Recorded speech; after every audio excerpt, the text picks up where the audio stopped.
Hello everyone. So in the last video we discuss one example जिसमें हमने देखा था कि नेशनल इनकम तीनों मेथड से सेम वैल्यू दे रहा था। आज हम डिस्कस करेंगे topic 2.2 from chapter 2 national income accounting. We will discuss the product approach. तो हमने देखा कि कैसे हम एक एग्रीगेट इकोनॉमिक एक्टिविटी में जब जीडीपी मेजर करते हैं तो तीनों मेथड से सेम वैल्यू आती है। लेकिन अब एक क्वेश्चन और आ जाता है, अगर तीनों मेथड सेम आंसर दे रहे हैं तो हम तीन मेथड क्यों यूज कर रहे हैं, हम एक ही मेथड क्यों यूज नहीं कर रहे? Because all the three method views GDP differently and it gives us the complete picture of the economic structure. ये हमें हेल्प करता है कि हम प्रोडक्ट मतलब वैल्यू की तरफ say that is primary secondary tertiary sector का कितना कंट्रीब्यूशन है वो हम प्रोडक्ट अप्रोच से देखेंगे। एक्सपेंडिचर मेथड से हम कंज्यूमर की तरफ से देख रहे हैं इकोनॉमिक एक्टिविटी को, तो ये हमें कंप्लीट पिक्चर देता है जो कि एक सिंगल अप्रोच से हमें नहीं मिलती। अब हम तीनों अप्रोचेस को वन बाय वन स्टडी करेंगे। तो आज हम डिस्कस करेंगे प्रोडक्ट अप्रोच। प्रोडक्ट अप्रोच की डेफिनेशन पहले देखते हैं। Product approach means it calculates the market value of final goods and services that is newly produced during the financial year। हम previous year के goods जो produce हुए हैं उनको count नहीं करेंगे क्योंकि वो already counted हो चुके हैं पिछले साल की जीडीपी में। So this is the basic definition। अब सबसे पहले हम डिस्कस करते हैं मार्केट वैल्यू। अब मार्केट वैल्यू पे कैलकुलेट करेंगे हम गुड्स और सर्विसेज की फाइनल वैल्यू। अब मार्केट वैल्यू होती क्या है? Market value is the price at which goods and services are sold in the market. हम उनकी फाइनल वैल्यू को कैलकुलेट करते हैं। इसकी कुछ एडवांटेजेस भी है और इसकी कुछ प्रॉब्लम्स भी है, वो हम वन बाय वन स्टडी करेंगे। सबसे पहले मार्केट वैल्यू कैलकुलेट करने की एडवांटेज क्या है? It gives us the production value of different goods. इसको हम एग्जांपल के थ्रू समझते हैं जो अपने रीडिंग्स में भी गिवन है। तो सपोज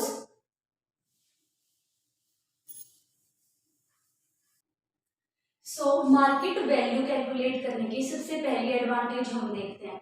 सपोज हमें इकोनॉमी का टोटल आउटपुट कैलकुलेट करके बताना, तो मान लो अपनी इकोनॉमी में हम अजम्पशन लेते हैं कि हम बस दो ही गुड प्रोड्यूस करते हैं। फर्स्ट वन इज कार और हमने कार प्रोड्यूस करी 7 और फिर शूज हमने पेयर ऑफ शूज की 100, तो टोटल आउटपुट हुआ 107 इन द इकोनॉमी। इसकी कोई सेंस नहीं है क्योंकि इसकी कोई मार्केट वैल्यू नहीं है क्योंकि ये दोनों की इकोनॉमिक वैल्यू डिफरेंट है।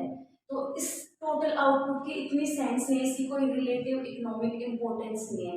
अगर हम इनकी मार्केट वैल्यू से इनकी फाइनल वैल्यू कैलकुलेट करें, सपोज एक कार की वैल्यू है $10,000 और एक शूज की पेयर ऑफ शूज की वैल्यू है $60,000 और फिर हम इनके मार्केट प्राइस पे अगर इनकी वैल्यू को कैलकुलेट करेंगे which make more sense to us. So that's why we calculate the goods and services final value at their market prices। हमने देखा advantages of calculating the market value of final goods and services। अब देखते हैं problems क्या है market value calculate करने की goods and services के। कुछ यूजफुल गुड्स एंड सर्विसेज की वैल्यू कैलकुलेट नहीं हो पाती। फॉर एग्जाम्पल जैसे मेरी मम्मी है वो हाउस वाइफ है, तो उनका जो कंट्रीब्यूशन है वो कैसे उनकी मार्केट वैल्यू हम कैलकुलेट करेंगे। बहुत सारी चाइल्ड रियरिंग सर्विसेज होती हैं within the family which are without pay, तो हम उसको कैसे कैलकुलेट करेंगे? तो ये कंप्लीटली इग्नोर हो जाता है in the calculation of GDP. Second is the externalities. Externalities positive भी होती हैं और नेगेटिव भी होती हैं।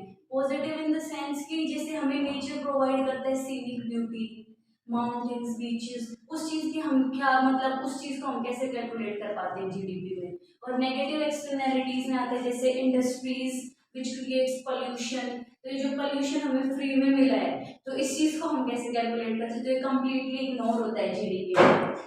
Third point is partially incorporated some of the activities that is underground economy। Underground economy भी इसके भी दो पार्ट हैं, that is legal and illegal. Illegal में जैसे ड्रग डीलिंग है, प्रोस्टिट्यूशन है, उसको भी हम कैलकुलेट नहीं करते जीडीपी में। और लीगल एक्टिविटीज जैसे कुछ पर्सन लूप होल्स ढूंढ के सिस्टम में टैक्स से बचने की कोशिश करते हैं, तो ये भी जीडीपी में कैलकुलेट नहीं हो पाता।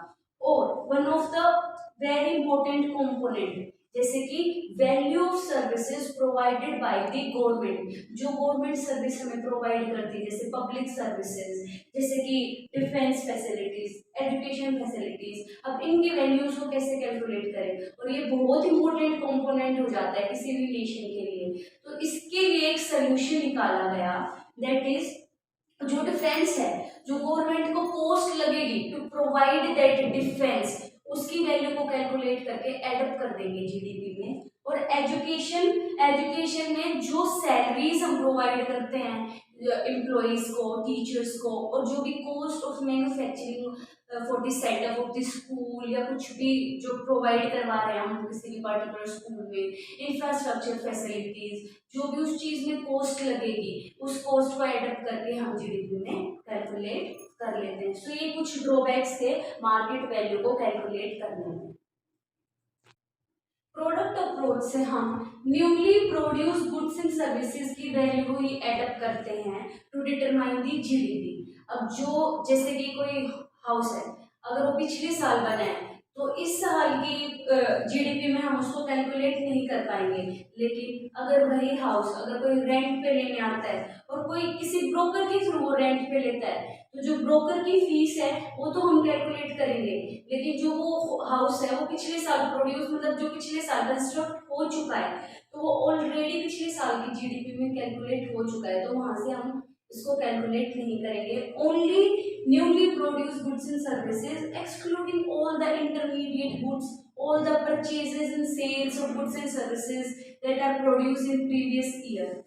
फिर है the last is final goods and services. Final goods and services मतलब जो एंड यूज में आ चुकी हैं कंज्यूमर के। ये दो तरह के होते हैं, capital goods and consumption goods. Consumption goods जो बिल्कुल एंड यूज पे मतलब जो कंज्यूमर्स यूज कर रहे हैं, और कैपिटल गुड्स है जो कि प्रोड्यूसर यूज कर रहे हैं टू प्रोड्यूस अदर गुड्स। तो ये दो तरह के होते हैं। और प्रोडक्ट अप्रोच में हम हमेशा एक्सक्लूड करते हैं the value of intermediate goods. Second is the expenditure approach. अब एक्सपेंडिचर साइड में हमें देखनी चाहिए, तो सबसे पहले एक्सपेंडिचर अप्रोच की डेफिनेशन देखते हैं, that is the total spending on final goods and services. अब मान लो प्रोड्यूसर्स ने गुड्स और सर्विसेज बना दिए, अब उन गुड्स और सर्विसेज को कौन कौन उन पे खर्चा करके उनको खरीदेगा। सबसे पहले तो हम कंज्यूमर्स ही हाउस होल्ड्स, तो हम कुछ अपने कंजम्पशन पे एक्सपेंडिचर करते हैं, तो वो किस कैटेगरी में आता है, दैट इज कंजम्पशन एक्सपेंडिचर। अब कुछ प्रोड्यूसर इन्वेस्टमेंट करेंगे तो वो इन्वेस्टमेंट एक्सपेंडिचर। अब गवर्नमेंट भी कुछ खर्चा करती है, गवर्नमेंट अपने एम्प्लॉयज को सैलरी देती है, गवर्नमेंट पब्लिक को public services public facilities provide करवाती है, डिफेंस, एजुकेशन, स्टेट, लोकल, कुछ भी जो फैसिलिटीज है तो गवर्नमेंट एक्सपेंडिचर में इंक्लूड होता है। और कुछ खर्चा हम एक्सपोर्ट और इम्पोर्ट करने में भी करते हैं। तो ये अपनी चार एक्सपेंडिचर साइड्स है। जो एक्सपेंडिचर अप्रोच का फॉर्मूला रहता है वो है consumption expenditure that is denoted by C plus investment expenditure denoted by I plus government expenditure plus net export, और इन टोटल स्पेंडिंग्स को इंक्लूड करके हम जीडीपी कैलकुलेट करते हैं। अब हम एक एक एक्सपेंडिचर को डिटेल में डिस्कस करते हैं। सबसे पहले consumption expenditure. Consumption expenditure GDP का मोर देन 70% है इंडिया में, तो सबसे बड़ा सेक्टर है। इसकी तीन कैटेगरीज हैं। First is consumer durables. Consumer durables are the long lived consumer products, और non durable goods are the short lived, जैसे फूड हो गया तो आइसक्रीम होगी, तो ये सारे नॉन ड्यूरेबल गुड्स में। और कंज्यूमर ड्यूरेबल्स जैसे वॉशिंग मशीन हो गई या फैन हो गया, एसी हो गया, ये सारे जो है कंज्यूमर ड्यूरेबल्स में आते हैं। फिर है सर्विसेज, तो ये तीन कंजम्पशन के सब पार्ट्स हैं। अब हम इन्वेस्टमेंट जो प्रोड्यूसर है वो एक तो कर सकते हैं business fixed investment, warehouse खरीदने में, गोडाउन खरीदने में, या कुछ फिक्स इन्वेस्टमेंट जैसे कि मशीन वगैरह मशीनरी वगैरह परचेज कर ली, फिर होता है रेजिडेंशियल इन्वेस्टमेंट, इन्वेंट्री इन्वेस्टमेंट, ये सभी इसी चीज में आते हैं। हमने जिन्होंने भी 12th में इकोनॉमिक्स ली होगी उनको पता होगा ये 4 इंपॉर्टेंट कंपोनेंट्स है, लेकिन थोड़ा सा डिफरेंस आ रखा है। वो इन बातों का है कि हमें न्यूमेरिकल में जैसे यू दे देंगे बिजनेस फिक्स इन्वेस्टमेंट, तो वो किस चीज का पार्ट है, वो इन्वेस्टमेंट एक्सपेंडिचर का पार्ट है। या रेजिडेंशियल इन्वेस्टमेंट दे दी या नॉन ड्यूरेबल्स दे दिए, तो नॉन ड्यूरेबल्स कंजम्पशन में आएंगे, कंजम्पशन कैटेगरी में। फिर है गवर्नमेंट एक्सपेंडिचर, गवर्नमेंट एक्सपेंडिचर में जैसे सैलरीज हो गई या पब्लिक फैसिलिटीज जो प्रोवाइड करते हैं स्टेट और लोकल लेवल पे, या एजुकेशन हो गया या डिफेंस एक्सपेंडिचर हो गया, तो ये सारा गवर्नमेंट एक्सपेंडिचर में हम कैलकुलेट करेंगे। और जो फाइनल है दैट इज नेट एक्सपोर्ट, उसकी वैल्यू हम कैसे कैलकुलेट करते हैं, export minus import. So it is very simple, not that much complicated, बस सिंपल सा फॉर्मूला में पुट करनी है वैल्यूज और जीडीपी कैलकुलेट करनी है। तो जो थर्ड मेथड है दैट इज इनकम अप्रोच, ये फाइनल मेथड है टू कैलकुलेट द जीडीपी। अब इनकम अप्रोच में सबसे पहले इनकम अप्रोच की डेफिनेशन देखते हैं, that is income received by the producers including profits and taxes paid to the government. अब जो हमने जिनके पास भी 12th में इकोनॉमिक्स थी उन्होंने तो बस 4 ही कंपोनेंट्स पढ़े थे अंडर द इनकम मेथड, लेकिन हमारी रीडिंग्स जो हैं वो जो है यूएस राइटर में लिखे हैं, तो यहाँ पे उसने 8 कंपोनेंट्स बनाए हैं अंडर द इनकम मेथड, तो वो हम डिस्कस करेंगे वन बाय वन। तो सबसे पहले है compensation of employees. Compensation of employees में हम कैलकुलेट करेंगे इनकम और सेल्फ एम्प्लॉयड की इनकम को एक्सक्लूड करेंगे। सेल्फ एम्प्लॉयड की इनकम यहाँ पे कैलकुलेट नहीं होगी। Wages and salaries, social security benefits, ये सारे कॉम्पनसेशन ऑफ एम्प्लॉयज में आएंगे। जो न्यू कंपोनेंट इंट्रोड्यूस हुआ है दैट इज प्रोप्रिएटर्स इनकम। अब ये जैसे कुछ सेल्फ एम्प्लॉयड है उनकी कुछ कैपिटल होती है, जैसे फार्मर के लिए उसका ट्रैक्टर है या डेंटिस्ट के लिए एक्सरे मशीन है, तो उस पर कुछ हमें इनकम जनरेट होती है, तो वो जो है या उसको खरीदने के लिए हमें किसी को पैसे देने पड़ते हैं, वो किसी की इनकम बनेगी। तो ये सारे जो कैटेगरी है वो प्रोप्रिएटर्स इनकम में आती है। थर्ड इज रेंटल इनकम, जो हम रेंट या रॉयल्टी से कमाते हैं। कॉर्पोरेट प्रॉफिट्स, जो एंटरप्रेन्योर्स कमाते हैं प्रॉफिट्स।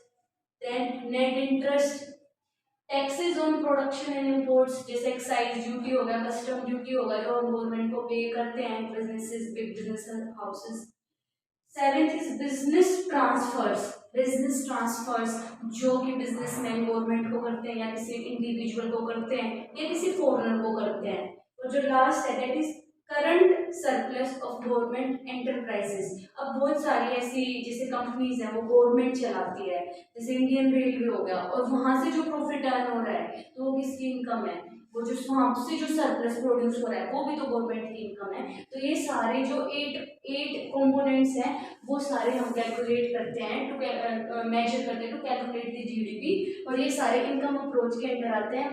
बहुत सिंपल है, बस थोड़ा याद करने की जरूरत है 8 कंपोनेंट्स को, जो कि हो जाएंगे सिंपली।